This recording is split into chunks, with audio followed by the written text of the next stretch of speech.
Salam jumpa saudara. Ingin memajukan badan usaha milik negara agar mampu bersaing di level global, Presiden Prabowo Subianto mengizinkan warga negara asing memimpin perusahaan plat merah. Presiden meyakini talenta dari kalangan ekspatriat mampu menjalankan BUMN sesuai standar bisnis internasional. Dan antara management to run it on an international business standards. You can look for the best brains, best talents, and I've changed the regulations. Now expatriates, non-Indonesians can be leading our SOEs. I'm very excited.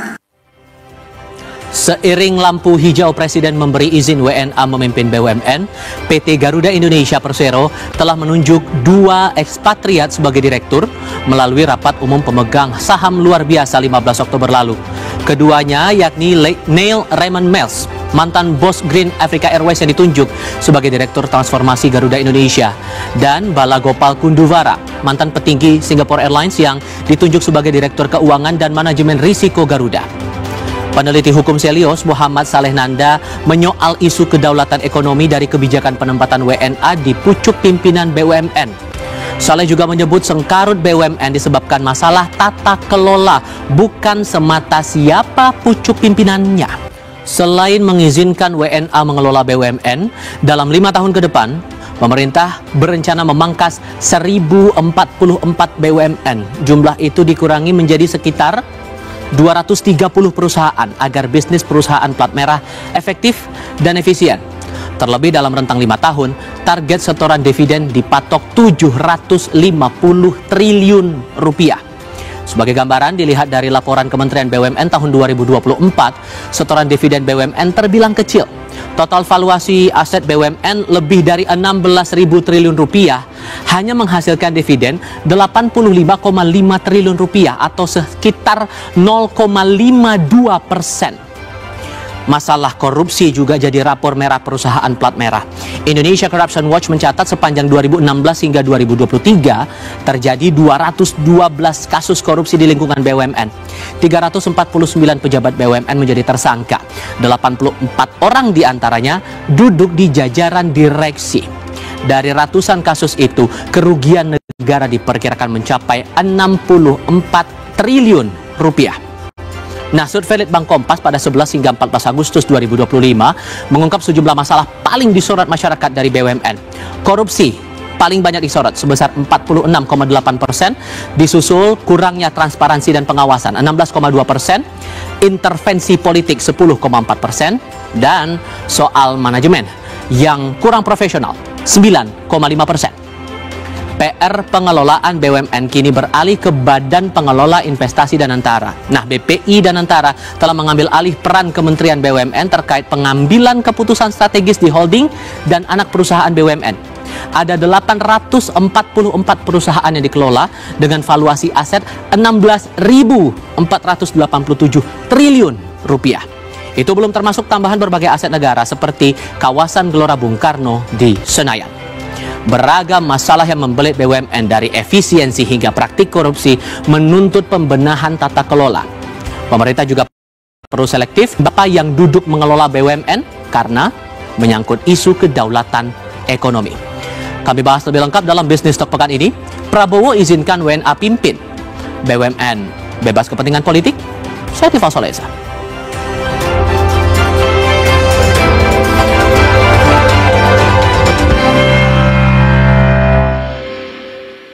5 narasumber sudah bergabung di studio Menara Kompas untuk kita diskusikan soal ini. Saya perkenalkan dulu untuk di jajar sebelah kanan saya dulu. Ini sudah bergabung bersama kami Praswat Nugraha, mantan penyidik senior dari Komisi Pemberantasan Korupsi. Lalu di sebelahnya juga ada Muhammad Faisal, Direktur Eksekutif KOR Indonesia. Persis di sebelah kiri saya juga sudah bergabung bersama kami tenaga ahli utama Badan Komunikasi Pemerintah atau Bakom RI Fitra Faisal Hastiadi. Kita perkenalkan berikutnya di jajar sebelah kiri saya ada Mas Heri Gunawan, pengamat BUMN, dan Mas Syamsul Azhar, wartawan senior senior kontan. Selamat malam semuanya, apa kabar? Selamat malam. Terima kasih sudah hadir di Menara Kompas kali ini.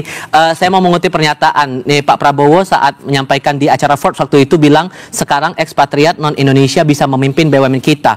Tapi Mas Fitra, ini ada pernyataan juga dari Selios, Mas Muhammad Saleh bilang konsistensi kedaulatan ekonomi juga kita pertanyakan karena daulat ekonomi yang selama ini sering disampaikan Pak Prabowo harusnya bisa jadi benteng dari national interest kita. Jadi itu dengan kehadiran WNA sebagai pemimpin BUMN menjawab masalah yang ada selama ini. Ya, pertama gini, itu disampaikan di forum Forbes. Artinya itu didengarkan secara internasional. Dan itu artinya pula bahwa Pak Presiden ingin memberikan sinyal positif kepada para investor dan potential investors untuk datang ke Indonesia karena Indonesia tengah berbenah. Nah, salah satu bentuk kesungguhan itu adalah membuka ya portofolio jajaran eksekutif juga ke jajaran foreign entities. Nah, dalam konteks itu sebenarnya kita melihat bahwa aspek kebermanfaatan. Nah, sebagaimana yang tadi disampaikan juga oleh Mas Tifal juga ya, tadi dalam liputan awalnya, kita punya 14.000 triliun rupiah, atau bahkan hitungan lain bisa 16.000 triliun rupiah. Tetapi kok dividennya cuma 85 triliun. Maka return on assets-nya itu kan kecil sekali, gitu kan. Dan dalam konteks itulah kemudian kita melihat bahwa BUMN belum bekerja sebagaimana mestinya. Dan kalau melihat dalam konteks yang jauh lebih makro lagi, sebenarnya BUMN ini buat apa sih? Adalah buat kesejahteraan masyarakat, buat mendorong industrialisasi. Kalau kemudian dipertanyakan konsistensi kedaulatan ekonominya lewat itu, gimana? Begini, daulat ekonomi adalah daulat yang inklusif. Kita bicara apa sih? Tujuannya di ultimate goal adalah untuk masyarakat. Kalau kita bicara kedaulatan ekonomi, yang paling penting adalah BUMN-nya bermanfaat untuk masyarakat. Nah, oleh karenanya, kalau kita bicara mengenai pelebaran portofolio jajaran eksekutif, kalau ultimate goal-nya adalah untuk mengejar kebermanfaatan pada masyarakat, bahwa itu tidak menyalahi konsep kedaulatan ekonomi. Pun demikian, kalau kita bicara mengenai foreign entities yang masuk ke sini, itu juga kan sesuai dengan peraturan, ya, tidak menyalahi peraturan dan kemudian harus bekerja dalam konteks NKRI. Nah, dari sisi itu bahwa kita melihat bahwa foreign entities ini adalah bekerja untuk kepentingan masyarakat. Nah, Mas Fitra harapannya biar dividennya bisa, Mas Faisal, ini ketukar-ketukar, mohon maaf nih, Mas Faisal, harapannya dividen ini bisa ditingkatkan dengan WNA jadi pemimpin di BUMN. Iya, pertanyaannya apakah itu terjawab hanya dengan membolehkan WNA. Jadi ada pertanyaan tentang kapasitas, ada pertanyaan tentang juga dari kedaulatan ekonomi. Itu sebetulnya kalau saya lihat fungsi BUMN itu kan agent of development. Nah, jadi mesti dia harus profesional, dia harus mengejar profit, tapi pada saat yang sama juga dia mengemban misi-misi pembangunan daripada pemerintah. Nah, katakanlah untuk ngejar profesionalitasnya, untuk daya saing, untuk perbaikan profitabilitas, ya mungkin kita harus buka misalnya ya, ada WNI, ada WNA. Tapi bagaimana dengan tadi sejalan dengan kedaulatan ekonomi dalam hal mengemban misi-misi pembangunan dari kebijakan pemerintah, pemahaman tentang kondisi tempatan, pemahaman tentang culture masyarakat, pemahaman tentang geografis. Ya, dan belum lagi masalah keberpihakan, ya. Nah, ini kan menjadi hal yang sangat strategis menurut saya untuk setidaknya walaupun WNI tidak tadi itu banyak catatannya, mungkin yang banyak yang kurang bagus juga dari sisi kapasitas itu, makanya dibuka untuk WNA, tapi dari sisi tadi kedaulatan ekonomi dan memastikan dia berjalan sesuai dengan mengemban agent of development. Tapi kalau kemudian masalahnya karena dividen yang disetorkan itu kurang 1% dari total aset yang ada selama ini, Mas Faisal. Iya. Apakah itu jadi alasan yang masuk akal bahwa BNA perlu ditempatkan di pimpinan BUMN itu? Ya. Itu sekali lagi kita lihat dari sisi profitabilitas dan juga dari peran dia sebagai agent of development, dan lihat juga dari sektornya tentu saja ya. Nah, ini apalagi kalau kita masuk ke sektor-sektor yang strategis, ini bukan hanya di Indonesia, di banyak negara, di swasta juga itu masalah keberpihakan yang diantaranya itu dilihat dari nationality, pemahaman tentang kondisi tempatan itu menjadi sangat penting. Migas itu banyak sekali di negara-negara Timur Tengah, itu dia manajemen tuh nggak ada dikasih ke orang luar gitu. Orang itu bisa masuk sebagai trainer ya, kalaupun dia punya kapasitasnya bagus, tapi tidak duduk dalam manajemen pengambil keputusan. Nah, Mas Heri, kalau Anda membacanya sejauh ini aturannya atau regulasinya sudah ada belum WNA bisa menduduki posisi pimpinan BUMN? Kalau selama ini kan baru pertama kali ya. Jadi ada revisi di Undang-Undang BUMN nomor 1 tahun 2025 yang disahkan bulan Januari. itu kemudian direvisi sekarang di tanggal 6 Oktober yang sudah ditandatangani oleh Presiden. Di situ disebut dimasukkan salah satu klausul, walaupun ada persyaratan, misalnya di pasal 15A itu ayat 1 disebutkan ayat 1A, syarat direksi adalah warga negara Indonesia, tapi dianulir pada ayat 3. Jadi bisa diubah atau hal lain lah ya yang dilakukan oleh Kepala BP BUMN. Ya, karena BP BUMN regulator. Tapi yang tidak dijelaskan di situ adalah kondisinya seperti apa. Bahwa ayat 1A ini itu harus dianulir. Misalnya ya, harus dianulir itu misalnya kita sudah mencari tapi tidak ditemukan lagi talenta dari Indonesia, dari yang warga negara Indonesia, maka kemudian dibutuhkan warga negara asing. Nah, dengan demikian baru Kepala BP BUMN kemudian ngambil keputusan. Jadi menganulir ayat 1A itu di pasal 15A. Nah, sehingga poinnya kalau begitu, apalagi sudah ada kasus di Garuda Indonesia 2 direksinya diganti, kalau dari analisis Anda artinya apa kalau begitu? Enggak sah? Bukan, dia tetap secara regulasi boleh. Cuman ini kan persoalan tata kelola. Kalau persoalan tata kelola itu kan persoalan etika. Jadi tata kelola di perundang-undangan. Nah, tapi kalau secara legal itu tetap aja sah. Nah, cuman yang jadi persoalan tuh gini. Kita juga tidak boleh juga kemudian kita tuh hanyut bahwa kita tuh asing itu hebat, WNA. Belum tentu menurut saya. Kalau kita ingat kasus Goldman Sachs, tahun lalu baru diputuskan apa tahun ini, managing directornya dia, Roger Ng itu adalah warga negara Malaysia yang kemudian ternyata terlibat korupsi dengan pencucian uang 1MDB itu. Nah, jadi jangan terlena juga dengan asing. Pada kasus Garuda misalnya, pada kasus Garuda, Pak Neil, saya sebutnya Pak Neil ini ya, Pak Neil dan satu lagi yang Direktur Keuangan dan Manajemen Risikonya itu saya lupa namanya, agak sulit. Dua-duanya ini adalah orang yang similar fungsinya di kantor lamanya. Apa similarnya? Dia adalah procurement. Dua-dua orang ini. Nah, jadi waktu Pak Neil ini kan terlibat katanya di transformasi ketika di SAS, Scandinavian Air. Tapi jangan lupa, dia masuk di SAS itu bulan Juni tahun 2024. Katanya di dalam CV-nya itu sebagai Head of Transformation. Nah, tapi pada bulan November 2024, itu Presiden Direktur SAS itu sudah mendeklar bahwa transformasi SAS sudah selesai. Dan ternyata dijalankan itu sejak tahun 2020, tahap pertama, kemudian tahun 2023, tahap kedua. Udah selesai tahun 2024, jadi dia masuk itu sudah selesai. Nah, jadi artinya maksud saya itu harus hati-hati juga. Ini dua orang ini punya fungsi yang sama di kantor yang lamanya itu adalah procurement.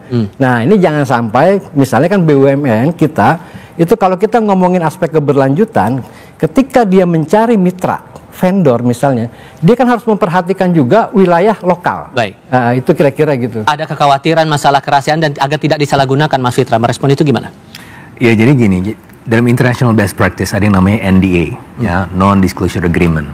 Dan itu saya rasa, ya, saya sebagai peneliti yang juga sering bekerja di lembaga internasional, itu suatu hal yang wajar ya. Jadi untuk BUMN-BUMN strategis ya, dalam konteks ini ya tidak kemudian melanggar kedaulatan juga ya, asalkan kemudian memang ekspertisnya dibutuhkan. Jadi saya sepakat dengan Pak Heri, dan memang pemerintah memang melihat betul prioritasnya adalah kepada WNI. Kalau misalnya tidak ada WNI yang punya ekspertis itu, kita bicara ekspertis itu dalam konteks pengalaman, dalam konteks unique skills ya, dan itu dalam hal ini saya tidak akan melangkai dalam hal ini manajemen Garuda atau manajemen BUMN, tetapi dalam hal ini ketika sudah ditunjuk berarti kan sudah kelihatan bahwa ini sepertinya akan membawa manfaat.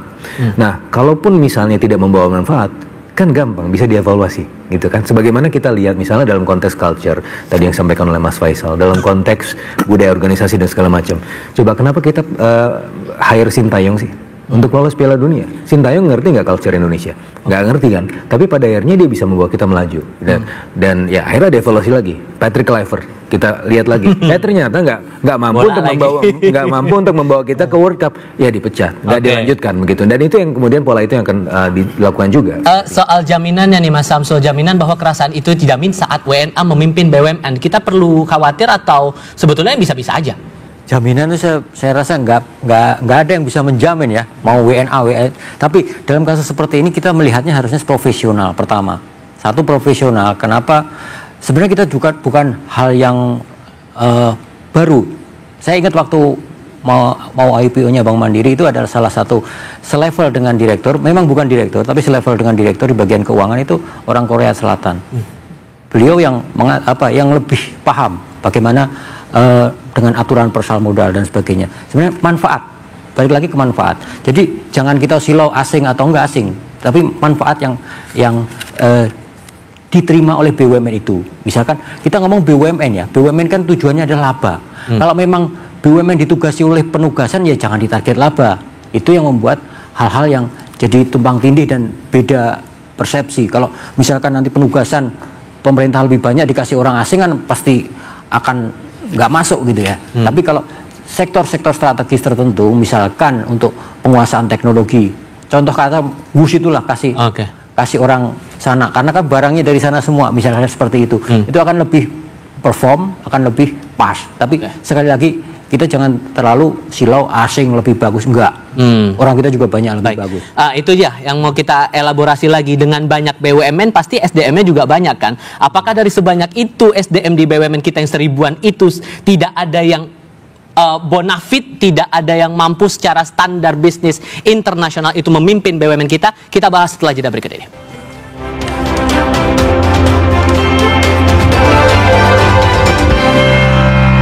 Mas Faisal, gini, dari keinginan Pak Prabowo agar BUMN kita bisa go internasional, standarnya standar bisnis internasional, apakah kalau diharapkan WNA yang menjadi pucuk pimpinan BUMN, tandanya SDM kita di BUMN yang ada sekarang ini nggak mampu memenuhi syarat itu? Saya yakin banyak sebetulnya ya. Nah, untuk bertanding atau berkompetisi secara internasional termasuk juga itu sebetulnya bahkan banyak talent-talent kita itu bahkan yang dipakai di luar negeri gitu. Nah, dan kalau lihat fungsinya juga, saya kembalikan lagi nih, itu kan kalau mau kompetisi internasional, peran BUMN kan bukan cuman kompetisi di internasional, dia melayani di dalam negeri. Jadi pemahaman terhadap melayani kondisi masyarakat ya. Nah, apalagi yang dia mengurusi hal-hal barang dan jasa atau sektor-sektor yang menguasai hajat hidup orang banyak. Nah, dimensi itu mindsetnya tuh harus ada gitu.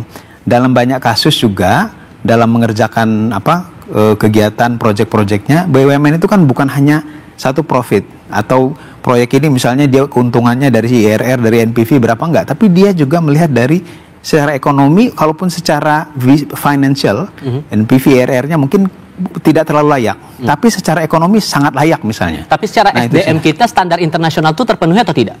Ada nggak sih sebetulnya? Ya banyak sebetulnya yang duduk di luar negeri, saya tadi kan. Sebetulnya tuh banyak talent-talent kita tuh yang di luar negeri, baik itu engineer, dari sisi manajemen dan sebagainya.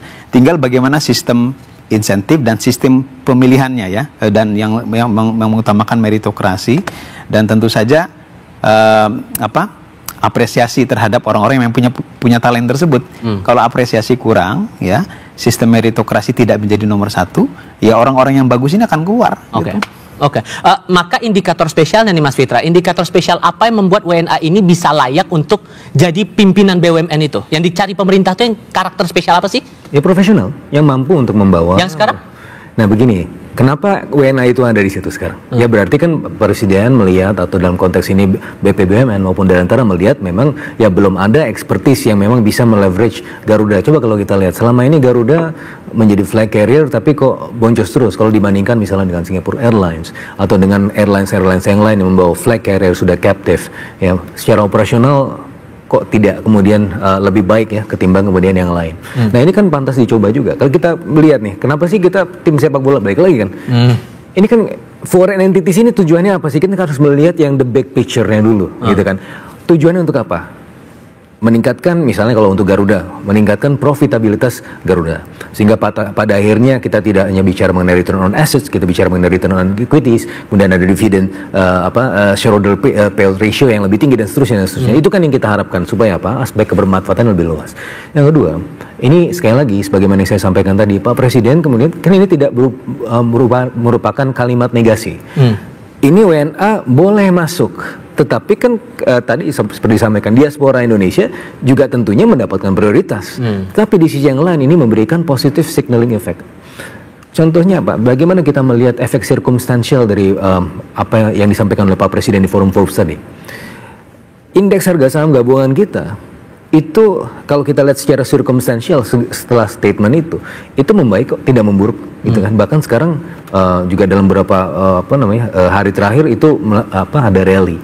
Dan dalam hal ini artinya apa? Artinya dalam konteks potensi return on equity dari sisi market kita itu lebih tinggi. Kenapa return on equity tinggi? Karena ada performance yang mungkin akan jadi lebih baik. Nah, positive signaling effect ini kalau kita bicara faktor ekspektasi menjadi sangat penting sekali. Nah, kalau melihat dari situ juga Pak Heri, kalau kita ambil skup yang lebih luas, di tingkat ASEAN saja, competitiveness BUMN di Indonesia ini terbilang lebih maju atau malah ketinggalan nih? Ya kalau kita lihat faktanya ya, tidak ada BUMN kita itu yang main di tingkat ASEAN. Tapi banyak perusahaan dari BUMN ASEAN yang masuk ke Indonesia. Yang paling gampang itu Thai Oil. Thai Oil masuk ke Indonesia. BUMN Thailand, gitu segala macam. Dan dia udah beroperasi di sini, dia beli saham Chandra Asri. Misalnya gitu. Kemudian GIC masuk ke Indonesia, dia beli saham Nusantara Infrastructure yang sekarang jadi penguasa tol di Indonesia. Dia bisa compete dengan Jasa Marga. Lama-lama Jasa Marga kepepet-pepet terus tuh. Nah, tapi perusahaan kita ya masih dalam lingkupnya masih di Indonesia. Nah, jadi menurut saya itu yang paling penting. Pemerintah itu mulai tahun 2020 itu Kementerian BUMN sebenarnya itu sudah memasukkan kontrak manajemen direksi, itu salah satunya itu adalah talent pool. Jadi dia harus memiliki talenta-talenta yang dari level manager sampai level nanti calon-calon pengganti direksi. Nah, ini dengan standar-standar internasional. Sehingga kalau dengan narasinya pemerintah mencoba WNA ini pimpin BUMN biar upgrade, masuk akal dong harusnya. Nah, seharusnya begitu. Nah, maksud saya gini, jangan sampai nih talent pool yang sudah dikelola oleh BUMN masing-masing BUMN, kan banyak orang pintar di BUMN kita.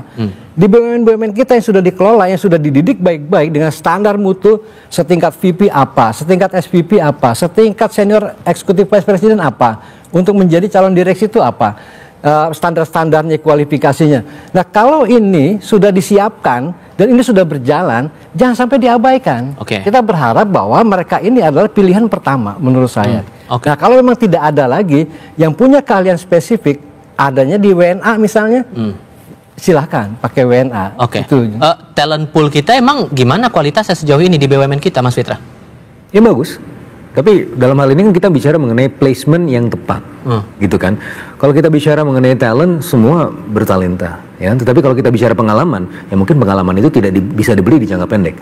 Tetapi keberadaan WNA ini bisa kemudian mewarnai talent pool yang kita miliki, sehingga apa? Ada positive spillover effect, ada knowledge spillover. Itu yang kita harapkan, kan, gitu. Kan kita tidak ingin selamanya WNA itu ada di sini, ya. Kita ingin kemudian mereka juga memberi pelajaran untuk teman-teman kita yang berpotensi, ya, supaya kemudian bisa menggantikan mereka juga pada akhirnya. Dan yang bermasalah unsur profesionalisme atau ada hal lain?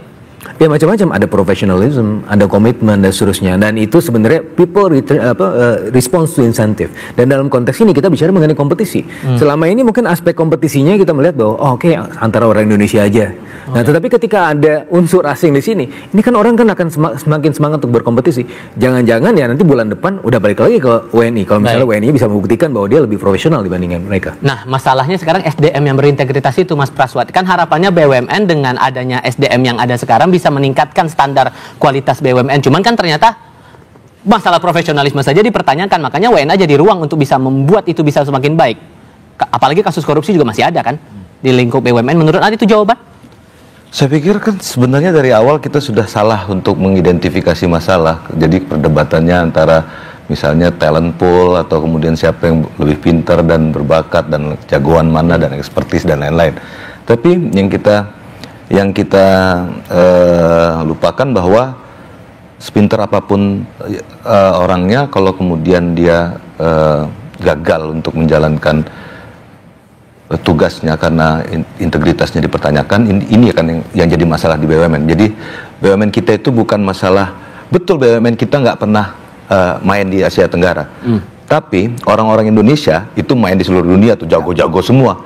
Kenapa kok mereka bisa hidup di sana dengan ekosistem yang asing sama sekali, mereka malah bisa jadi direksi, tapi begitu balik ke Indonesia, mereka masuk ke dalam sistem yang korup. Karena apa? Karena memang gagal secara kalau kita ngomong jujur saja, kami di KPK misalnya, itu dalam konteks ini sebenarnya sebenarnya kalau dalam konteks WNA yang masuk menjadi direksi, itu kami tidak seberapa senang ini Mas Fitra. Kenapa? Karena sulit untuk mentersangkakannya nanti. Oh ya? Ya jadi kalau WNA susah. Belum pernah KPK bisa sanggup untuk mentersangkakan WNA. Karena tapi selama ini susah, kalau ada jurisdiksinya susah. Kalau ada kasus-kasus penyelewengan, terutama dari pengalaman Anda selama bertugas waktu itu sebagai penyidik, masalah tata kelola atau apa akar masalahnya itu? Akar masalahnya itu dititipan, dipesan. Jadi gini Mas, teman-teman yang naik menjadi direksi, kita harus ngomong jujur di sini, teman-teman yang bisa naik ke direksi itu ada gerbongnya, itu sudah clear, 1.000.000% valid. Jadi kita sudah gagal untuk jadi kalau ketemu misalnya kenapa kok ini misalnya kita ngomong kasus yang jalan deh sekarang, kita nggak usah ngawang-ngawang. ASDP beli perusahaan, lalu perusahaannya kolaps dan rontok, dipesan. Ada The Messenger tuh untuk beli. Terus sekarang jalan apa? PGN. PGN juga The Messengers ada. Terus sekarang apa? Inhutani misalnya, suap. Okay. Jadi memang mereka tidak pintar atau tidak. Mereka sangat paham sekali keilmuannya. Saya pernah diskusi sama teman-teman direksi BUMN itu 2 jam itu saya terbengong-bengong. Alangkah pintar-pintarnya teman-teman direksi. Sebegitu cerdas-cerdasnya kita dan pintar-pintarnya. Tapi ketika kemudian saya tanya, oke, Bapak dengan paham dia menjelaskan ekonomi mikro makro segala macam, terus transaksi 250 miliarnya mana? Oke. Mana barangnya? Problem titipan itu yang mana 250 miliar yang Bapak transaksikan di tahun 2018, ini tahun 2025. Sudah 7 tahun barang itu mana? Dia bayar, dia jawab lagi dengan segala teori-teori yang sophisticated ya, yang segala macam Indonesia akan menjadi makmur sejahtera penguasa dunia. Bapak beli tahun 2018 barang 250 miliar. Mana 2025 ini mana barangnya? Dan kalau melihat dari kasus itu, apakah itu yang jadi cerminan pemerintah bahwa dengan WNA ditempatkan jadi pemimpin BUMN, nggak ada lagi tuh istilahnya titipan-titipan, bisa menekan korupsi juga di situ? Itu jawaban. Jadi Mas Praswat membuat kerja saya lebih mudah. Ya, karena sebenarnya sudah dijelaskan begitu kan. Gini, jadi WNA itu apa sih yang dibawa selain pengalamannya? Corporate culture. Nah, kalau kita lihat ya, misalnya dari direksi yang sekarang dia sudah menjabat di Garuda, corporate culture yang dibawa adalah corporate culture yang ya suka tidak suka kita melihatnya jauh lebih profesional, ya, tidak korupsi dan seterusnya. Meskipun tidak menutup kemungkinan juga mereka menjadi aktor korupsi juga, tapi setidak-tidaknya mereka membawa corporate culture. Terus yang kedua, ini kan ada konser budaya. Ini kan bukan temennya, nggak bisa dibuat hengki-pengki.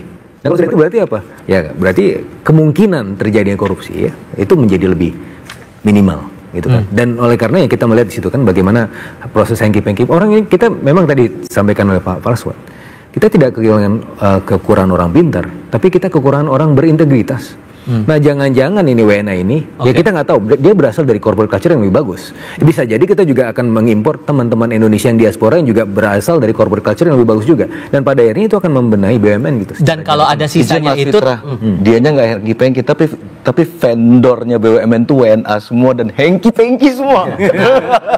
Ya. Ini juga fakta yang sangat sedih gitu ya kadang-kadang ya. Vendornya itu dari luar semua. Tapi kan harus berasal dari satu klaster. Harus berasal dari satu klaster. Kalau misalnya mereka saling mengenal dengan orang ini, ya pada akhirnya terjadi matching kan. Nah kalau kita bicara mengenai konteks meminimalisir ya. Tapi anyway, gini ya, kalau misalnya pun mereka terjebak atau kemudian terindikasi korupsi, sebenarnya kan nanti mungkin Mbak Heri atau yang lain-lain bisa menjelaskan dari sisi aturan hukumnya. Mereka kan harus tunduk pada peraturan di Indonesia. Dan kalau misalnya mereka memang terbukti, ya itu tidak akan kebal administrasi, tidak akan kebal hukum juga. Oke, kalau kemudian masih ada kasus, anggaplah begini. Ditempatkan WNA ke satu pimpinan BUMN tertentu. Kalau kemudian budaya yang salah itu masih mengakar, apakah betul-betul bisa ada jaminan WNA itu bisa mengubah itu? Tidak ada yang menjamin 100%, cuma Tuhan yang 100% benar ya. Semua kita manusia itu banyak kesalahan dan tentunya banyak ruang-ruang risiko juga. Tapi kan di sini kita bicara mengenai bagaimana aspek profesionalisme itu. Kita bicara semangatnya, Mas. Sekali lagi ya. Sekarang kita sudah melihat nih secara time series BUMN kita begini-begini aja. Masalahnya di mana? Kekurangan orang pintar? Nggak juga. Kekurangan profesionalisme? Ya mungkin nggak juga. Mungkin harus ada entitasasi yang membuat kita, kan sekarang jadi kita semua kan jadi merasa terpantik lah. Kenapa harus orang asing harus di situ? Apa kita kurang? Nah, mungkin dalam hal ini juga bisa memantik semangat kita, direksi-direksi ke depannya lebih profesional supaya kemudian kerjaannya tidak diambil orang asing. Nah, yang sekarang nggak profesional nih, Bang Pras. Kalau Anda melihatnya memang nggak profesional kalau melihat dari kasus yang pernah Anda tanganin itu. Secara generalisnya begitu. Semuanya profesional. Yang pernah saya tangani semua direksi itu profesional, Pak. Tapi kemudian gerbongnya datang dan meminta tagihan balas budi atas kenaikan dia sebagai menjabat di kursi tersebut. Jadi ini yang kemudian patah semua. Jadi intelektual itu kemudian, jadi kan adab itu di atas ilmu ya kalau di Indonesia ya. Jadi adab itu di atas ilmu. Jadi ilmu dia rontok semua ketika adabnya hadir bahwa oh ada orang yang sudah bertanam budi kepada saya dan saya sudah berhutang budi datang dan meminta pertolongan. Ini yang itu tidak beradab dong kalau misalnya dia harus membayar dengan suatu hal yang negatif. Dan itu faktanya, Mas. Jadi kalau kita ngomongin nggak beradab, memang semuanya memang nggak beradab. Berarti kalau begitu kita melihat bahwa adab di atas ilmu. Orang-orang asing ini mudah-mudahan dia tidak beradab, supaya dia tidak kemudian tetap menggunakan ilmu yang supaya tidak kemudian masuk kepada kultur yang. Saya nggak masuk ke dalam itu ilmunya Mas ya. Bagaimana kemudian efektivitas orang asing, apakah dia lebih efektif atau tidak efektif?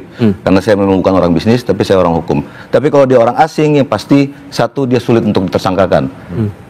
Kedua, KPK belum pernah bisa mentersangkakan. Bisa secara regulasi, tapi belum pernah berhasil untuk mentersangkakan orang asing. Dan Rolls Royce misalnya, event Rolls Royce itu kan pasal 5 sebenarnya, penyuapnya Garuda. Oke, jelas ya. Apa yang bisa kita lakukan? Nggak bisa. Jadi walaupun kemudian ada aturan yang dicabut juga dari revisi Undang-Undang BUMN itu bahwa status yang direksi, komisaris, dewan pengawas yang awalnya bukan penyelenggara negara itu dicabut sehingga masih ada pengenaan status hukum juga kalau mereka melakukan kesalahan. Tapi jawabnya nanti kita akan bahas setelah jeda berikut. Sebelum kita menyentuh soal hukumnya dari pertanyaan saya sebelumnya, ini kan kalau kita merujuk lagi dari survei Litbang Kompas di tanggal 11 hingga 14 Agustus, problem utama yang selama ini dihadapi BUMN paling banyak 46,8%, korupsi, penyalahgunaan anggaran, kemudian kurangnya transparansi pengawasan urutan 2 16,2%, intervensi politik sangat kuat 10,4%, manajemen yang kurang profesional 9,5%. Mas Syamsul, dari 4 ini mana yang harus diperbaiki dulu nih? Nah, itu kan yang kita ributkan tadi yang 9% itu sebenarnya yang korupsinya itu yang manajemen yang bagusnya itu yang masih belum kita sentuh. Kalau memang asing itu bisa membawa tata kelola atau budaya yang bagus, mungkin positif untuk kita jadikan acuan itu. Tapi ada juga cara lain, misalkan manajemen talenta BUMN yang bagus-bagus kita magangkan aja, misalkan SQ untuk Garuda, misalkan level calon direksi, misalkan sekolahin aja di situ di beberapa maskapai yang dianggap bagus gitu, apakah Etihad atau macam-macam. Nah, dari situ disaring lagi yang benar. Catatan yang paling penting tadi dari Mas Raswat adalah bukan masalah ini, ada integritas, kredibilitas dan integritas. Kalau selama asing berintegritas ya nggak masalah. Ya, itu yang paling berat. Yang paling berat dari sisi ini karena pinter banyak, tapi pinter ngakalin anggaran, ngakalin tender itu ya Mas ya. Itu yang dikhawatirkan jangan sampai seperti itu. Vendor kita asing nyuap semua kok, Pak. Itu yang tahu dan mungkin arisan yang seperti itu yang lebih canggih mungkin dari situ. Nah, perkoncoan jangan sampai. Yang masalah tadi perkoncoan itu benar sekali. Gerbongnya siapa? Nah, tapi kalau kita ngomong asing tapi gerbongnya gerbong juga dari sini. Nah, ya itu kan kekhawatiran itu ya. Nggak ada jaminan loh Mas Fitra bahwa memang nggak ada jaminan, tapi nggak ada yang kemudian melihat bahwa itu merupakan satu resiko juga kan. Jadi segini, tidak ada yang 100% terjamin ya, mau WNA, mau WNI gitu kan. Dan the other way around. Kalau kita pakai perspektif yang lain, keberadaan WNI ini kan belum tentu buruk juga, gitu kan dalam konteks itu kan, belum tentu buruk, belum tentu positif ya, kita lihat netral aja lah. Ini kan dalam konteks memperbesar portofolio administrasi, ya, inklusif sebesar-besarnya untuk kebermanfaatan masyarakat sesuai dengan amanat konstitusional.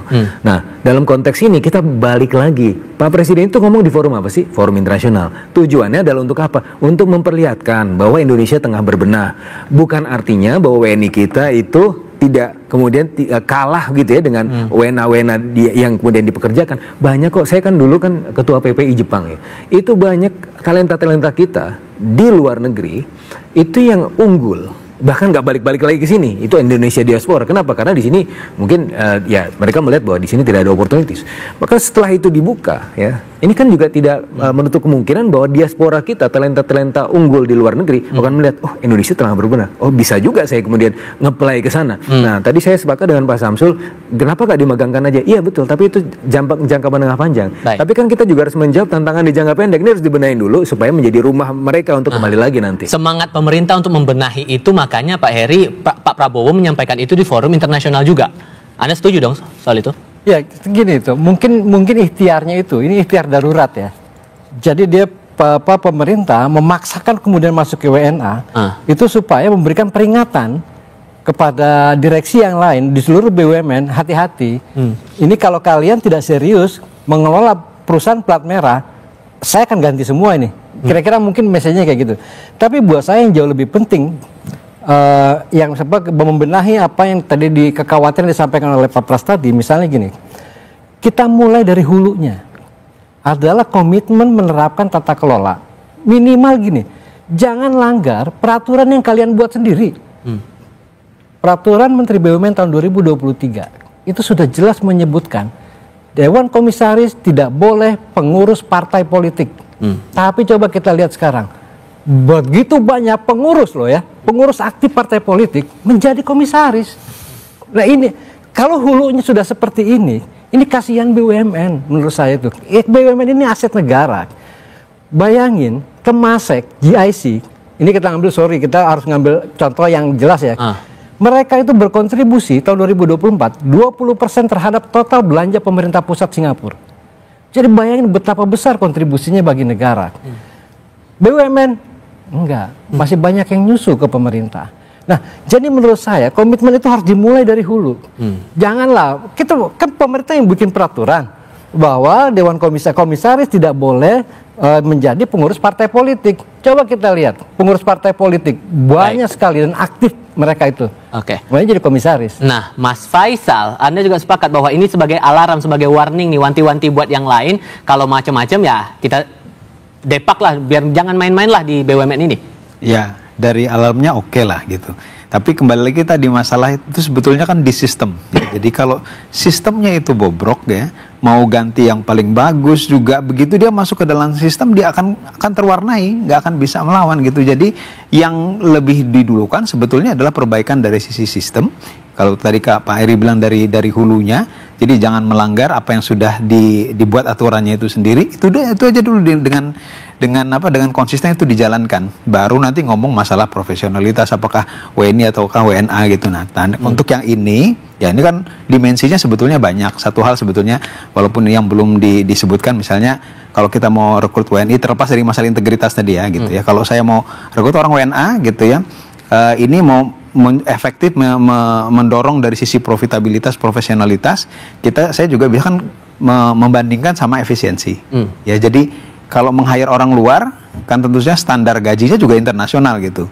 Nah, kalau dia untuk mencapai itu apakah harus kita mengorbankan dari sisi cost-nya lebih tinggi ya untuk membayar dia. Nah, ini kan apakah sesuai dengan semangat efisiensi yang disampaikan oleh pemerintah juga. Nah, ini kan yang dimensi yang lain gitu. Mas Fitra, memperbaiki hulunya bakal gampang atau malah sama aja nih kalau nanti WNI juga yang megang pimpin BUMN dengan WNA perbandingannya? This will be a long and tiring process ya. Kalau kita bicara mengenai pembenahan ya, ini ekosistem kita sudah bobrok. BUMN kita memang begitu-begitu aja. Pak Presiden memang sudah kesal sekali dengan keadaan BUMN kita. Dan makanya pembenahan itu harus dilakukan dengan segera. Dan sekarang juga, bukan nanti, bukan besok, bukan tahun depan. Nah, oleh karena kita melihat juga bagaimana ini sistem, saya sepakat sekali. Tadi ada masalah dari sisi hulu, ekosistem dan seterusnya, ekosistem sudah bobrok. Ya betul. Tapi kan ini dibenahi sedikit demi sedikit. Dari sisi profesionalisme tadi disampaikan oleh Pak Heri bahwa ini adalah shock terapi juga buat para direksi. Direksi kerjanya ngapain aja sekarang? Nah itu kemudian dikasih nih orang asing nih, saya kasih orang asing, orang bule. Anda bisa nggak bersaing dengan mereka? Oh ternyata bisa, ya sudah. Tapi kalau nggak bisa, ya ini menjadi shock terapi, ganti aja semua bule. Nah itu kan juga harapan netizen. Kalau bisa nih naturalisasi aja nih direksi-direksi BUMN, kan begitu kan katanya netizen. Nah Tapi kan nggak sebegitu juga. Banyak orang-orang baik, banyak orang-orang yang kemudian bisa berkontribusi buat kita. Tapi kan pembenahan itu memang harus dilakukan ya secara bertahap. Nah, PR lainnya selain ada isu yang mau membawa WNA pimpin BUMN itu, Pak Prabowo juga mendorong semangat pemangkasan. 1000-an itu mau dipangkas jadi 200 unit BUMN. Apakah ini bisa membawa BUMN kita bisa bekerja efektif dan efisien, atau malah akan ada tantangan baru? Jawabannya sebentar lagi.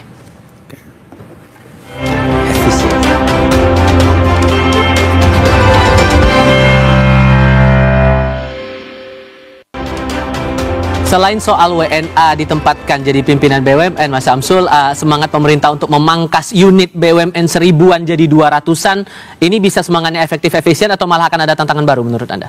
Tantangannya ini kebijakan populis ya. Kalau di swasta itu kalau namanya nggak untung ya siap-siap pangkas, PHK. Tapi kalau BUMN ini susah. Kita pernah Merpati itu kan dulu PHK juga ya. Itu bertahun-tahun untuk mendapatkan pesangon itu ya hak-haknya lebih susah dibanding yang swasta gitu. Kalau swasta misal digugat likuidasi selesai. Kalau BUMN digugat likuidasi nggak bisa asal likuidator mengeksekusi aset kan. Yang seperti itu tantangan terbesar adalah seperti itu. Tapi cara-cara yang tadi dilakukan oleh Presiden misalkan mengundang asing itu bisa salah satu cara gitu kan. Yang kalau efisiensi itu kan pangkasnya dari atas dulu. Direksi-direksi yang nggak bagus buang dulu. Efisien di situ karena gajinya gede-gede. Ya kan, baru ke bawah efisiensi di tingkat pekerjaan. Karena ada perusahaan-perusahaan itu nggak tahu di BUMN ada seperti itu juga, sengaja membuat anak-anak perusahaan yang sengaja untuk memposisikan kerugian itu di situ semua. Nah, dan itu bisa ditempatkan orang-orang yang tadi gerbong, politisi macam-macam di situ. Dengan tantangan dividen kita itu, Mas Heri, dengan mengurangi jadi 200 unit BUMN masuk akal menurut Anda? Ya, menurut saya tuh gini, saya punya pandangan yang agak berbeda soal dividen ya. Karena gini, Danantara hadir, kan selama ini kita bertahun-tahun, berpuluh-puluh tahun, kita punya kapasitas yang terbatas untuk mendongkrak investasi. Investasi ini, itu adalah kontributor terbesar kedua setelah konsumsi rumah tangga untuk mendorong pertumbuhan ekonomi. Dalam 20 tahun terakhir, berapa kontribusi terhadap PDB? Itu cuma 29%. Rata-rata pertumbuhan ekonomi kita per tahun cuma 5%. Kalau kita tarik dari 2004 sampai 2023. India itu rata-rata kontribusi investasi terhadap PDB-nya itu sekitar 32%.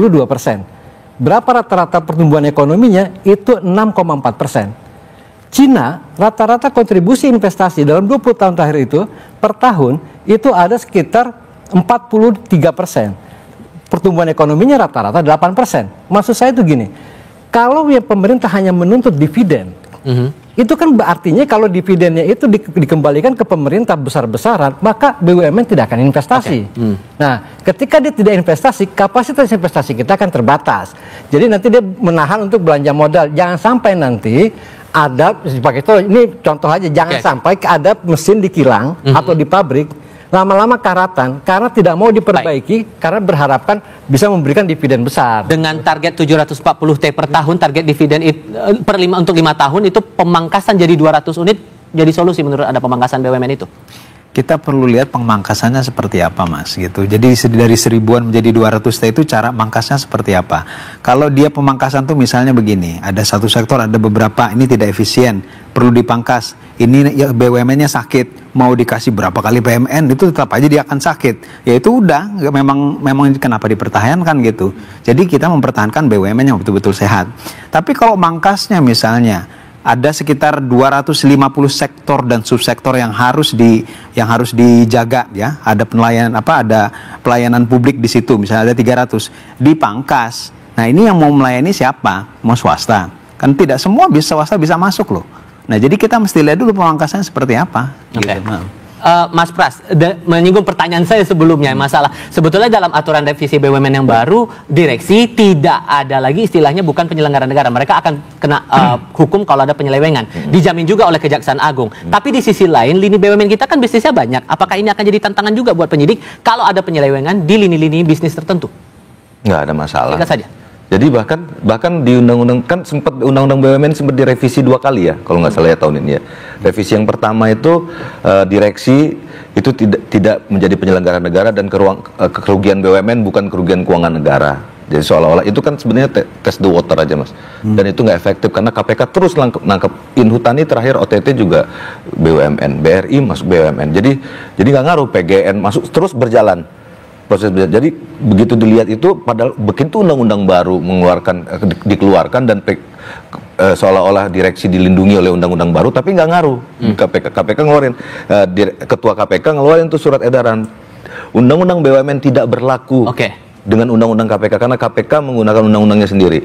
Akhirnya ngikut juga tuh undang-undang BUMN, dirubah lagi, ngikut lagi. Jadi kan kalau inkonsistensi undang-undang 1 tahun berubah 2 kali. Sehingga sederhananya kalau ada pemangkasan seperti ini, harusnya bisnis dari BUMN bisa lebih fokus lagi dong. Enggak, saya bukan ekonom Pak masalahnya. Tapi makanya saya dari tadi nggak mau ngomong ekonomi, saya akan ngomong hukum saja. Kalau integritasnya, kerja-kerja mereka sebagai perusahaan plat merah juga akan lebih mudah dong harusnya. KPK itu sulit menersangkakan WNA, hampir nggak ada. Sampai sekarang nggak ada. Sampai sekarang tidak ada. Jadi kalau masalah dari seruat ini adalah korupsi, maka kemudian ketika nanti banyak ya, Mas Fitra, bukan saya ngomong yang dua ini, bukan. Ketika nanti banyak misalnya WNA, artinya banyak juga nanti direksi-direksi yang tidak bisa tersangkakan oleh KPK. Nah, Mas Fitra, dengan segala tantangan ini, terutama untuk rencana pemangkasan itu, gimana caranya? Begini, utlubul ilm walau bisin, belajar walau sampai negeri Cina. Apa yang Cina lakukan? Tahun 2003 ada SASAC, SASAC. Itu initial fundnya 29 billion US dollar. 2003, 2023 339 billion US dollar. Apa yang mereka lakukan? Memangkas. Nah, jadi artinya ini dibuat lebih efisien, lebih produktif, ya, dengan entah itu dengan WNA, WNI, kita inklusif lah. Ini kita bicara kedaulatan ekonomi, daulat yang sesungguhnya adalah apa sih? Daulat rakyat. Itu yang paling penting. Dan oleh karenanya ini goal yang harus kita capai nanti. Mungkin kita tidak punya 20 tahun lagi, karena kita cuma punya sampai tahun 2038. 2038 itu the end of demographic dividend. Dan kalau kita bicara tadi investasi itu kita butuh 10.000 triliun minimal, ya, yang terbagi menjadi 6 core infrastructures, energy, ICT, water sanitation, water resources, housing, dan kemudian transportation. Duitnya dari mana? Kalau kata, ya mungkin kita bisa undang Pak Yusuf Mansur di sini. Tapi duitnya dari mana? 3.000 triliun, ya, itu diusahakan di dalam negeri maksimum. Sementara 7.000 triliun harus dari luar negeri. Makanya tadi juga disampaikan, maka Danantara dalam hal ini berfungsi sebagai positive signaling effect untuk kemudian menjadikan Indonesia incorporated. Yang lain masuk via Danantara membangun prioritas-prioritas pembangunan di dalam negeri yang juga punya implikasi return. Nah, itu yang kemudian diharapkan dan roadmap kita ke depan gitu. Sehingga kalau menurut Anda Mas Syamsul, ini benang merahnya dalam waktu singkat bisa kecapai nggak nih untuk kerja efektif dan efisien itu? Cara-cara yang tadi, kalau memang perlu dipangkas, saya lebih setuju adalah tadi, pangkas di atas, ganti yang asing. Mungkin salah satu contoh kayak yang dilakukan, kita tunggu di Garuda berhasil apa enggak, kira-kira. Tapi jangan hanya untuk memoles laporan keuangan aja, kalau itu mah banyak. Udah jadi catatan juga tuh masalah poles-poles sama Pak Rosan kan. Hanya seperti itu. Yang kedua adalah efisiensi itu ada ekosistem. Jangan banyak partai politik atau politisi yang numpang. Kepentingan BUMN adalah kepentingan negara, kepentingan untuk tadi agent of development. Nah, itu yang lebih diutamakan. Jangan sampai kepentingan politisi di pusat maupun di daerah, apalagi untuk ya yang macam-macam yang kita tamu. Semoga membaik BUMN kita dengan kerja dan efektif dan efisien itu tadi. Para narasumber, terima kasih sudah bergabung dalam diskusi kali ini.